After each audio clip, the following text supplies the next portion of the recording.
નમસ્કાર મિત્રો, ઘનશ્યામ રાઠોડ શ્રી રામ કબીર હાઈસ્કૂલ તરફથી આપ સૌ મિત્રોનું હાર્દિક સ્વાગત કરું છું.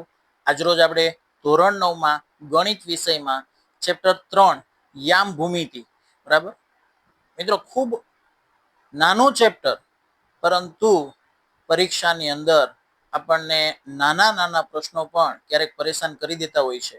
તો આ ચેપ્ટરને આજના વિડીયોની અંદર આપણે એવી રીતે તૈયાર કરી દઈએ કે જેથી કરીને આમાંનો એક પણ ગુણ આપણી પાસેથી કોઈ છીનવી શકે નહીં. ચાલો તો ચાલુ કરીએ, વધારે સમય નહીં બગાડીશું.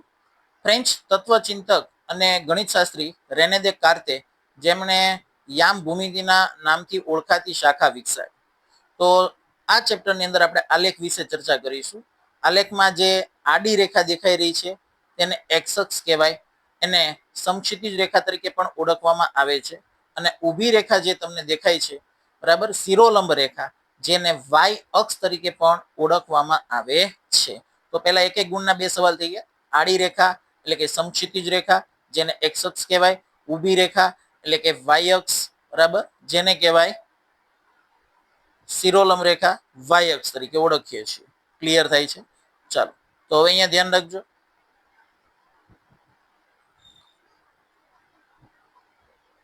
ચાલો, આ એક્સ અક્ષ અને વાય અક્ષ બંને જ્યાં છેદે છે તેને આપણે કહીશું છેદ બિંદુને ઉગમ બિંદુ ઓ તરીકે ઓળખીશું. તેના યામ 0 0, એક્સ યામ પણ 0 અને વાય યામ પણ 0 બનશે.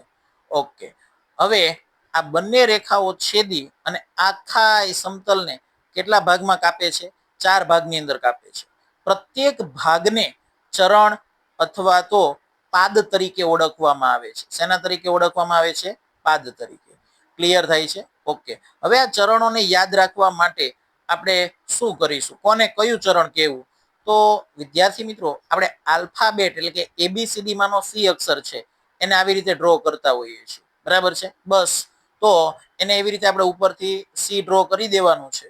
એટલે આ આપણું થઈ ગયું પહેલું ચરણ, બીજું ચરણ, આ ત્રીજું ચરણ, આ ચોથું ચરણ. ક્લિયર થાય છે? ઓકે, સી યાદ રાખવાનું. સી ક્યારે નીચેથી આપણે દોરતા નથી, ઉપરથી દોરીએ છીએ જનરલી, એવી પ્રેક્ટિસ થયેલી હોય છે.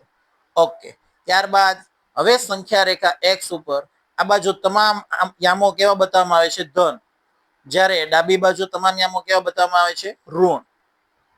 વાય અક્ષ ઉપર ઉપરની બાજુએ ધન યામો બતાવવામાં આવે છે, જ્યારે નીચેની બાજુએ ઋણ યામો બતાવવામાં આવે છે.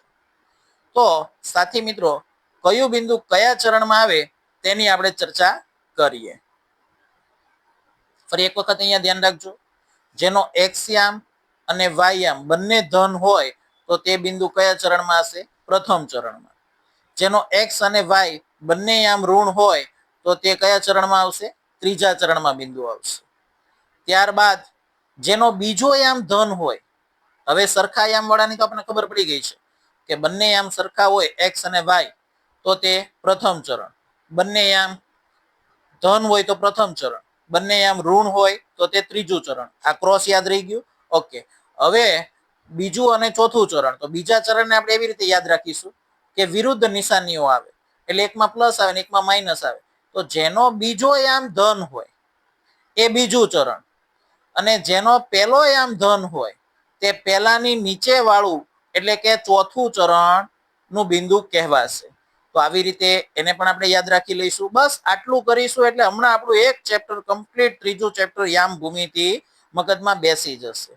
ચલો, હવે બીજી વસ્તુ યાદ રાખજો કે જો આ વાય છે, આ ઓ છે અને આ એક્સ છે, તો કોઈ પણ જગ્યાએ સવાલ તમને પૂછે ને તો એક્સ ઓ વાય એનો અંદરનો ભાગ, એક્સ ઓ વાય બંને ધન છે, એક્સ અને વાય બંને આમ ધન છે, તો એ કયું આવશે? પહેલું ચરણ. પછી એક્સ ડેશ ઓ વાય, બરાબર, એક્સ ડેશ ઓ વાય એટલે કે જેનો એક્સ ડેશ, ડેશ એટલે તમારે યાદ રાખવાનું એક્સ આમ કેવો છે? ઋણ, અને વાય આમ કેવો છે? ધન, બરાબર. એટલે કયા ચરણમાં બિંદુ આવશે? બીજા ચરણમાં. ડેશ ને તમારે માઇનસ નિશાની તરીકે યાદ રાખી લેવાનું. હવે એક્સ ડેશ વાય ડેશ વચ્ચે ઓ તો બધામાં કોમન જ છે. ક્લિયર થઈ ગયું? તો x dash o y dash એટલે બંને આ બિંદુ કયા ચરણમાં આવશે? ત્રીજા ચરણમાં. પછી એક્સ ઓ વાય ડેશ એટલે કે જેનો પહેલો યામ ધન, એક્સ યામ ધન, એ પહેલાની નીચે વાળું ચરણ કયું બન્યું? ચોથું ચરણ. ઓકે, બીજી વસ્તુ, હવે આ ચેપ્ટરમાં અહીંયા ધ્યાન રાખજો, આ એક્સ અક્ષ છે.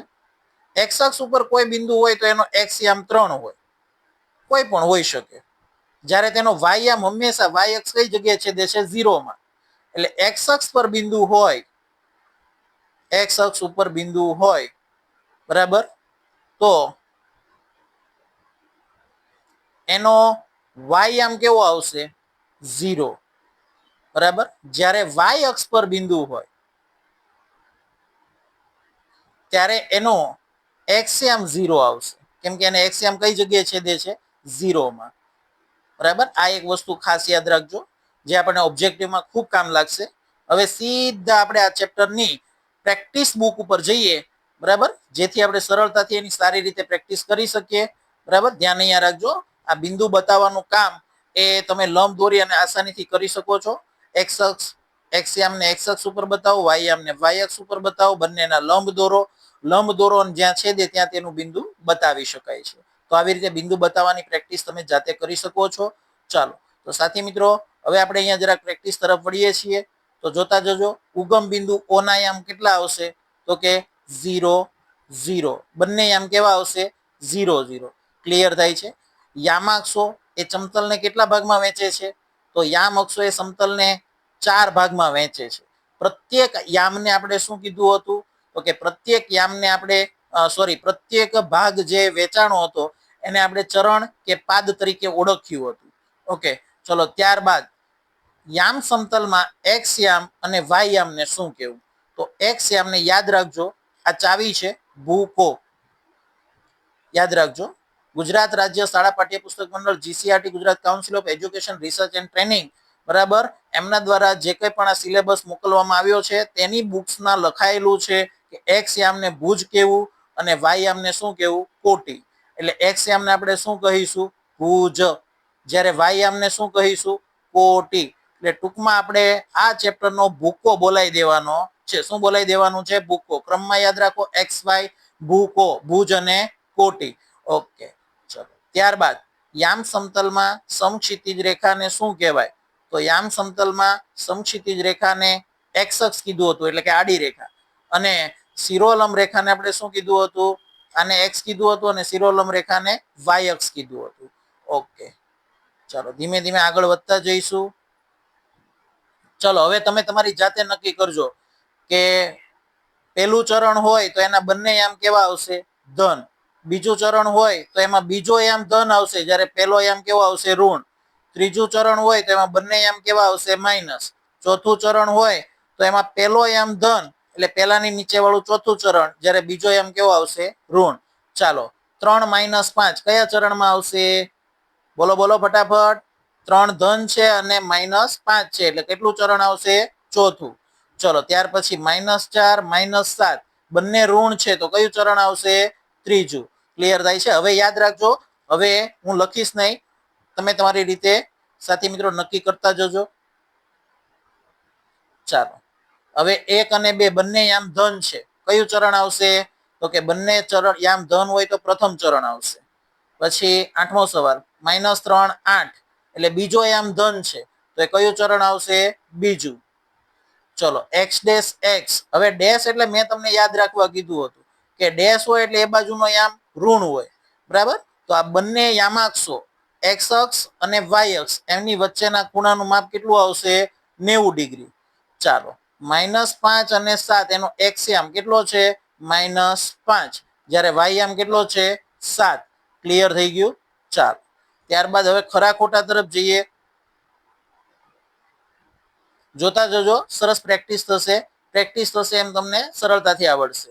યામાક્ષો સમતલને 2 ભાગમાં વહેંચે છે, ખરું કે ખોટું? તો ખોટું આવશે, કારણ કે યામાક્ષો સમતલને કેટલા ભાગમાં વહેંચે છે? 4 ભાગની અંદર. કેટલા ભાગમાં વહેંચે છે? 4 ભાગમાં. ચલો યામ સમતલમાં બિંદુ 3 4 એ પ્રથમ ચરણમાં આવેલું છે. બંને યામ ધન હોય તો એ પ્રથમ ચરણમાં જ હોય. પછી -6 8 એ ચતુર્થ ચરણમાં, એનો બીજો યામ ધન છે. બીજો યામ ધન હોય તો એ બિંદુ બીજા ચરણમાં આવવું જોઈએ, પરંતુ અહીંયા ચોથું ચરણ કીધું, એટલા માટે આને આપણે શું કહીશું? ખોટું. ચાલો ત્યારબાદ હવે આગળ વધીએ. વિકલ્પો વાળા પ્રશ્નોના જવાબ જોતા જજો, તમારી જાતે નક્કી કરજો. -2 5, -2 અને +5. ચલો બીજો યામ ધન છે તો કયું ચરણ આવશે? બીજું. પછી 3 4 બંને યામો ધન છે તો કયું ચરણ આવશે? તમારી જાતે નક્કી કરો. પ્રથમ. ચાલો 1 - 2 પહેલો યામ ધન છે એટલે પહેલાની નીચે વાળું ચરણ કયું આવે? ચોથું. ચતુર્થ ચરણ. ક્લિયર થઈ ગયું? ચલો 7 અને 5 બંને યામો ધન છે. ચાલો ચાલો નક્કી કરો. બંને યામ ધન હોય તો કયું ચરણ આવશે? પ્રથમ. ચાલો હવે સાથી મિત્રો, યામ સમતલમાં x અક્ષ પર આવેલા બિંદુના યામ x અક્ષ પર બિંદુ આવ્યું હોય તો એનો y યામ 0 હોય તો y યામ 0 હોય તેવો મને અહીંયા એક જ વિકલ્પ બતાવેલો છે 3 0. આ યાદ રાખજો. પાછા આગળ વધીએ. ત્યારબાદ એના પછીનો સવાલ મને એવો આપ્યો છે કે યામ સમતલમાં y અક્ષ પર આવેલું બિંદુ, y અક્ષ પર બિંદુ આવ્યું હોય તો એનો x યામ 0 હોય, પરંતુ અહીંયા x યામ કોઈની અંદર 0 આપેલો નથી, એટલે ચારે ચાર વિકલ્પોમાંથી એક પણ મારો જવાબ બનતો નથી. ક્લિયર થઈ ગયું? જો y અક્ષ પર બિંદુ હોય તો એનો x યામ 0 આવશે, જ્યારે y યામ જે બિંદુ હશે તે આવશે. ક્લિયર થઈ ગયું? ચાલો આગળ વધીએ.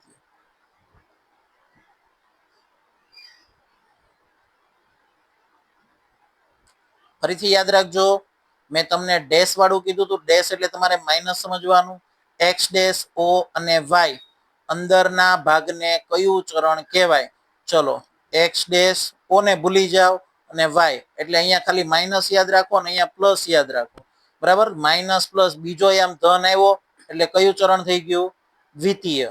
ઓકે, એવી જ રીતે સાથી મિત્રો ફરી પાછું એક્સ ઓ વાય નો અંદરનો ભાગ એક્સ ઓ વાય બંને યામો કેવા છે? ધન. ડેશ નથી એટલે બંને ધન છે, તો બંને ધન હોય તો એ ચરણ કયો ભાગ કહેવાય? પ્રથમ ચરણ. ક્લિયર થઈ ગયું? ચલો ત્યાર પછી ત્રીજું. તમારી જાતે પણ નક્કી કરી શકાય વિદ્યાર્થી મિત્રો. વિડીયો બનાવવાનો હેતુ છે કે તમને સરસ મજાનું આ ચેપ્ટર 3 કંઠસ્થ થઈ જાય. ક્લિયર થઈ ગયું? આ બાકી કોઈ હેતુથી તમને આવડતું હોય તો બહુ સારી વાત છે. વધારે અહીંયા સમય બગાડવાની જરૂર પણ નથી. ચાલો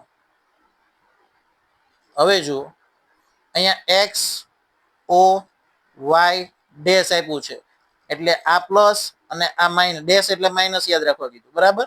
ચલો એટલે પેલો આમ ધન છે તો પેલાની નીચે વાળું એટલે કે ચોથું ચરણ.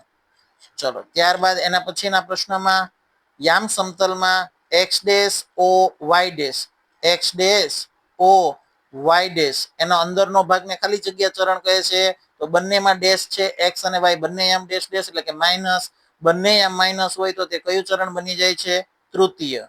ક્લિયર થઈ ગયું? ચલો ત્યારબાદ ફરી પાછા આગળ વધીએ થોડાક. 24મો સવાલ. યામ સમતલમાં બિંદુ 3 - 4 એ ખાલી જગ્યામાં આવેલું છે. તો હવે માઇનસ અને પ્લસ એને આપણે ડેશ વડે યાદ રાખેલું છે, તો એનો એક્સ યામ ધન છે, જ્યારે વાય યામ કેવો છે? માઇનસ. તો એક્સ પ્લસ જોવાનું અને વાય માં ડેશ જોવાનું. બરાબર? એટલે કયું આવશે? X o y dash. એવી જ રીતે અહીંયા યામ સમતલમાં બિંદુ -2 -5 25મો સવાલ એ કયા ભાગની અંદર આવેલું છે? તો બંને માઇનસ હોય તો એક્સ અને વાય બંને માઇનસ વાળો કયો વિકલ્પ છે? શોધો શોધો. ચલો ડી એટલે x dash o y dash આમાં આવેલું છે. ચલો ત્યારબાદ મિત્રો આ બધો ટેકનિક ઉપર જ આધાર રાખે છે. જેટલું તમારી પાસે તકનીકી કોઠાસૂઝ હશે તેટલું તમે સરળતાથી આમાં કામ કરી શકશો. 26મો સવાલ. યામ સમતલમાં બિંદુ 0 - 5 હવે એક્સ યામ 0 હોય તો તે બિંદુ કયા અક્ષ ઉપર આવેલું હોય? વાય અક્ષ ઉપર. અને વાય અક્ષ ઉપર વળી પાછું જુઓ તમે, આ વાય છે, આ વાય ડેશ છે અને અહીંયા ઉગમ બિંદુ ઓ છે. હવે વાય માં માઇનસ છે, -5. બરાબર? તો -5 એ આ કિરણ ઓ વાય ડેશ ઉપર આવે. કઈ જગ્યાએ આવે? કિરણ ઓ વાય ડેશ. એટલે આપણો જવાબ કયો બનશે? કિરણ ઓ વાય ડેશ. ચલો 27મો સવાલ. એમાં તમે જુઓ 27મા સવાલમાં કીધું છે કે યામ સમતલમાં બિંદુ 4 0 એટલે કે વાય યામ 0 હોય તો એક્સ અક્ષ ઉપર બિંદુ હોય. તો એક્સ અક્ષમાં આ બાજુ ધન એક્સ છે, આ બાજુ ઋણ એક્સ છે એટલે કે એક્સ ડેશ છે, વચ્ચે ઓ છે. ચલો હવે એક્સયામ કેવો છે? ધન 4 છે, તો એ ક્યાં આવશે? ધનયામ હોય તો હંમેશા કિરણ ઓ એક્સ ઉપર આવે, બરાબર? તો અહીંયા આપણને કયું કિરણ મળી ગયું? ઓ એક્સ. ક્લિયર થાય છે? ચલો ત્યાર પછી 28મો સવાલ, જરાક ધ્યાનપૂર્વક જોજો. યામ સમતલમાં બિંદુ 0.8, હવે 0.8 કીધું છે, એક્સ યામ 0 છે, તો એ બિંદુ વાય અક્ષ ઉપર હશે, અને વાય અક્ષ ઉપર હોય તો 8 છે એ કેવો યામ છે? ધન. તો ધન 8 છે એ હંમેશા કિરણ ઓ વાય ઉપર આવે, ધન યામ, ધન વાય યામ, બરાબર? તો આપણો જવાબ શું બનશે? કિરણ ઓ વાય. ક્લિયર થઈ ગયું? ચલો ત્યારબાદ 29મો સવાલ, 29મો સવાલ ધ્યાનપૂર્વક જોજો કે યામ સમતલમાં -3 0 એ કયા કિરણ ઉપર આવેલું છે? તો વાય યામ 0 છે, એનો મતલબ કે બિંદુ એક્સ અક્ષ ઉપર આવેલું છે. આ એક્સ અક્ષ છે, આ એક્સ ડેશ છે, એટલે કે અહીંયા ઋણ આવે, અહીંયા ધન આવે, અહીંયા ઉગમ બિંદુ ઓ આવે. ચલો -3 કીધું એનો મતલબ કે તે બિંદુ કિરણ ઓ એક્સ અક્ષ ઉપર આવશે. ચાલો ઓ એક્સ ડેશ ક્યાં છે આપણો જવાબ? તો બી, કિરણ ઓ એક્સ ડેશ. ચલો ત્યાર પછીનો અંતિમ સવાલ સાથી મિત્રો જરાક જોજો. યામાક્ષો એ સમતલને કેટલા ભાગમાં વહેંચે છે? 1, 2, 3 અને 4. દરેક ભાગને શું કહેવાય? તો દરેક ભાગને ચરણ અથવા પાદ તરીકે ઓળખવામાં આવે છે. ક્લિયર થઈ ગયું? તો મિત્રો આટલી પ્રેક્ટિસ કરી લ્યો. ચેપ્ટર 3માં તમારો આજનો આ વિડીયો 1 ગુણ જવા દે તો મને કમેન્ટમાં લખી આપજો. બાકી રાખે રણુજા વાળો. ધન્યવાદ.